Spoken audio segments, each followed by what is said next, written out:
Well, hey everybody, and welcome to Steelbook Obsessed. My name is Jake, and today I have a review for you. This time around, yeehaw, we're going with some Tombstone. I don't think yeehaw's ever said in Tombstone. I am just gonna say this right out the gate. I've never been the biggest Western fan, and not because I've seen a lot of them. I've only seen a handful. It's just whenever I go and watch a Western, I feel like the exact same things are going to happen. People are gonna get shot. Arguments are going to happen. Spit is gonna be flying. I don't know, just the same shtick. And sometimes that shtick just doesn't sound intriguing to me. But with all of the hullabaloo on this Tombstone 4K release, I thought I would watch it, give you my 2 cents, give you my 3 favorite things that I look for in a physical media release, and that's how I use all of my rankings over here on the channel. We have the TNA factor, the transfer and audio, we have the packaging, Steelbook time, baby, and we have the special features. I will touch upon each and every one of those, but before we start, if you like this type of content, please subscribe to the channel, like the video, all that fun jazz. Let's get into the transfer and audio first for Tombstone though, folks. Because I've seen reviews that have really sung this release's praises. And at times, I am in full agreement with those transfer positivities. Sometimes the first 10 minutes of this movie sing like crazy. There's a cinematic fight. Multiple cinematic fights that happen that look great. Zoom ins to faces. You can see every pore, every sweat beating down Val Kilmer's sweaty face. But there are a lot of scenes that take place at night in this movie that I did not think looked great at all. This is HDR10. This is Dolby Vision. It is trying its dang hardest. It's a new transfer for this 4K release.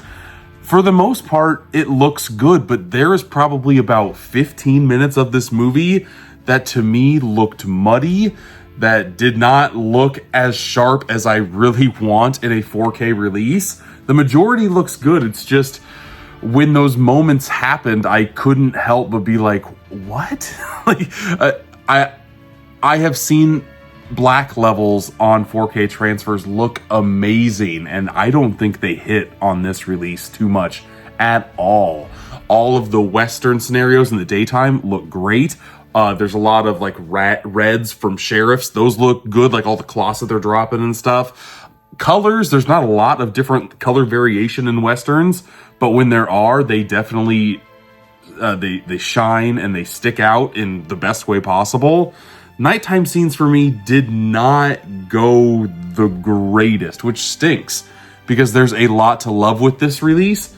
I think I found more to not like, even though I like more than I don't. Does that make sense? I don't know. I watched it on my OLED. I have had far better 4K transfer releases this year that I have covered on this channel.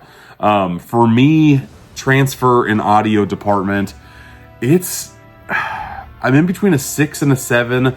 I kind of want to go down to a 6 just because those dings that I've been talking about, the blacks, like, I'm not kidding when I say that I've never seen the Blu-ray of this movie, but there are some instances in this movie where I feel like I was watching a DVD of Tombstone. And that's not what you want when a new 4K transfer comes out. You want this sucker to shine. For the most part, it does. But when it doesn't, you're just like, oh my God, what am I watching? Especially when you talk about the price point of this release. Disney, Sony like to put a premium on their products. I don't mind paying that price when everything is solid on the release. When it's not, I feel like I have to ding you a little bit more. If you're going to charge a premium price, I want a premium product. You give me 75% of a premium product in the transfer division, I'm going to give you a 6. I'm sorry. Audio wise, it's fine. It's good. No new mix. This is the 5.1 mix that was on the Blu-ray. Nothing really stuck out to me. It's fine, totally passable. But yeah, nothing. I have a sound bar set up. I have a subwoofer set up. Nothing really punched me the way that I really wanted things to. No Dolby Atmos. I don't believe. I can double check if I'm wrong. I will put it in an asterisk down there. But I don't know.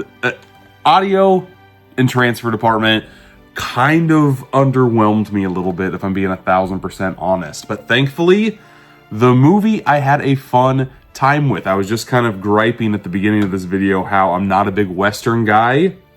If a lot of Westerns are like Tombstone, maybe I should start watching a little bit more Westerns. I had a very fun time with the movie. The third act really picked things up for me and kind of went crazy over the top with certain instances. Like there's a scene with Kurt Russell where he's just saying no, bang bang, no, and I just laughed with so much joy. I'm like, oh my god, this is like the lore of Wyatt Earp is being built in front of our eyes, and even ham-fisted dialogue like I've never seen anything like this before. Just, you know, making sure that Kurt Russell becomes like this god tier character of Wyatt Earp, like the character is. But my MVP of this movie is Mr. Doc Holliday himself. Val Kilmer is amazing, one of a kind in this movie. There aren't a lot of characters like Val Kilmer plays in this movie. He just breathes a breath of fresh air every time he is on the screen.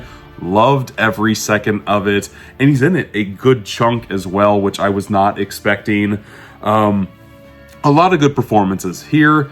Bill Paxton, always love seeing him pop up. Sam Elliott should be in every Western ever made. Billy Bob Thornton is randomly in this movie. Had no idea he was in this movie. There's a lot of different supporting players that pop up in here every so often. Michael Rooker is in this movie. Had a very fun time being like, oh, hey, that guy. I like you. I'm glad you're here. Michael Biehn is in this movie. There's just a lot of fun side character actors. And at the end of the day, that's what I'm going to remember most from Tombstone. It's not the plot of the movie. Like I said, plots can be kind of samey when it comes to Westerns. But the characters inside of the main plot of Tombstone, I enjoyed quite a bit. What I also enjoy is a Steelbook. So let's go into the second portion, shall we? And talk about the packaging of Tombstone. Disney was nice enough to send me the 4K Steelbook here. And one thing that I'm trying to show off is the nice sheen effects that is hard to see in any promotional photos that I have seen when you go to try to pre-order this sucker. There is a nice amount of gloss pops on this release, and I absolutely love little details, little attention to details like that. On the back, when I first saw this Steelbook, I thought this was a little bit on the weak side. Now that I've seen the movie, the badge plays a very big part in the film, so this bothers me a lot less, and you can see the shine on that deputy badge too. Very, very nice. Normally, I ding Steelbook releases when it just has one image on there, but this one I'm going to give a pass to just because this does play a very big role in the movie. There's the front and back and the spine getting all nice zoomed in for you. Normally, I'm also not a big fan of like, this reminds me of like a Marvel poster almost, with just like the silhouettes, but I like the way this placement looks.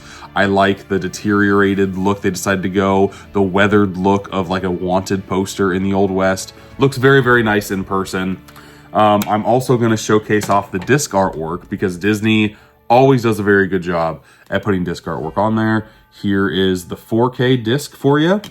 And then here is the Blu-ray disc, if I can pop that sucker out. There we go. We got the Core 4 right there.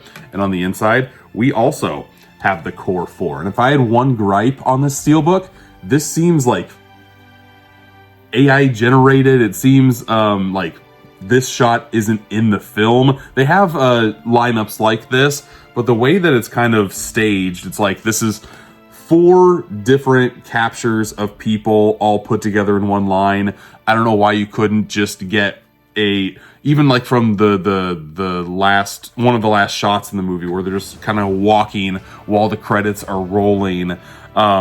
This seems a little bit out of place to me. Wish it looked more organic of a picture. But if that is my main gripe on this release, I'm still going to give the packaging a big high note on here. Packaging wise for me on this release for the 4K Steelbook is going to be a 9 out of 10. Love this sucker so much. I don't know if it's going to get on my best of Steelbook releases of the year, but it is very solid, and yeah, I am never going to be mad when Steelbooks come my way, especially when they look this sheeny and shiny. So now it is time for the special features. I have changed attire if you have not noticed. I want to start doing these a little bit differently. As soon as I'm done watching the movie, I'm going to immediately go and jump and talk about my experience with the transfer and all of that stuff. And then I'll go back to the special features, whether that's the same day, whether that's a different day. I thought I knew that there were a good chunk of special features on this release. There's not. I knew that there was nothing new, but I thought that the DVD, the old school DVD release of Tombstone, had a lot of special features on it. It says it has 3 different like making of documentary things on the making of Tombstone from back in the day. It does. All 3 of them together are less than half an hour long. And then after that, there is not a lot of content on here, unfortunately. And with the making of documentary in 3 parts, I would watch the first part, I would watch the last part, skip the middle. I wanted more. I'm glad that that making of featurette is on there. I'm not even going to call it a documentary. This was a featurette. And it was great. It gave me a little bit more insight on how they decided to go and shoot this as historically accurate as possible, which is neat, I guess. When you watch the movie, it still doesn't look that way to me, I guess. Still seems very filmic, seems very cinematic to me, not really historically accurate, but you go out of your way, you tell me a little bit more details of what happened behind the scenes. I'm always going to be happy about that. There's just not a lot of special features to be had. The last one I was talking about is the original director's storyboards OK Corral sequence. Could have given less of an F about that, if I'm being honest. And then you get like some trailers, just your average run-of-the-mill filler content. Don't know why this couldn't have fit on the 4K disc. Actually, I know why. The 4K was a 66 gigabyte disc and not a 100 gigabyte disc. And I don't know why they decided to go that route. I don't know what the price difference is when you're trying to make this movie go on a 66 as opposed to an 100. But if you're going to charge me, again, a premium product for this Steelbook, go the extra mile and give me an 100 gigabyte disc, because that, in my experience, when I have been watching 4K content, is when the 4K looks the most crisp, because you're able to pack in as much data on that disc as possible and really make some scenes shine. And while this one has its moments, I wanted a lot more from it. I wanted a lot more from the special features as well. I'm glad that the making of featurette is here. Literally nothing else is worth watching. I'm gonna give special features a 4 out of 10. I hate when new releases come out and there's no new in there. At least there's some good in this, but I feel like I can't even give it subpar ratings here. I gotta give it a 4 on the special features front, which absolutely stinks, because that means this is getting my first sub 20 score. I'm giving Tombstone a 19 out of 30 when it comes to that ranking scale, which means it's very low on my 2025 physical media ranking, which I will put right here. I have it on Letterboxd. Kind of bummed, kind of very bummed, but not just bummed for me. I'm bummed for the people who love this movie, because when this got announced on 4K, it did wonders on my Instagram page. So many people came out of the woodwork saying, "Oh, I'm so happy this is finally getting released on 4K." The movie's good. You're never gonna ruin the movie, and this is the best the movie has ever looked. I just wish that I can only imagine what the Arrow Videos of the world, what the Second Sights of the world could have done with this movie if they put it in their fancy 4K transfer machines and really gave it some time to shine. The muddiness I cannot get over on this release. It's still solid. If you like this movie, this is not a bad piece of content to have. Just be forewarned about the 4K transfer being great at times and being not super impressive at times, and no new special features, but the Steelbook looks crispy. Let me know your thoughts on this movie in the comments. Let me know if you're planning on picking this up. If you do want to pick this up, I do have the link in the description. Whether Disney sends this to me, whether anybody sends me any piece of content, I'm going to give you my honest feedback on what I watch. Very solid movie. Wish it was a better solid transfer. Thanks for watching, and until next time, I'll see ya.